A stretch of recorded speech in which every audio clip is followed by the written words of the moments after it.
breadwinner din sila ng pamilya Correct. nila. Lalo na sa Pilipinas, no? Ang very hardworking sila and everything. Angel, alam naman ng lahat na registered nurse ka at ako naman makeup artist at pareho tayong magkapatid na trans Pinay. Yes, very proud. And single ka ngayon. So ang question ko is, nakakatulong ba na sinasabi mo na you are a registered nurse when you go out on a date?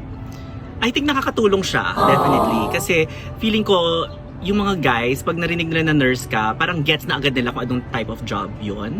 At saka, I think, sa pagiging trans, nakakatulong siya na hindi ka masyadong nasa-stereotype na parang puro na lang kagandahan ng hinahabol, ganyan-ganyan. Alam mo yun, they would like me not just for my beauty, but also for my brains and substance, ganyan.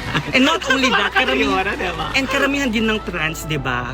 At ng LGBT, breadwinner din sila ng pamilya Correct. nila. Lalo na sa Pilipinas, no? Ang very hardworking sila and everything. So, in that sense, definitely nakatulong siya. So at the end of the day, dagdagan natin yon na mag-aral tayo ng mabuti, let's work hard, and magdasal na tayo lagi kay Lord. Kasi if you have those three, Yes. sigurado, one day, kung may lalaki man o wala, we can survive this what's so-called life. Yeah! Diba? Kaya work hard, ha, mga sis?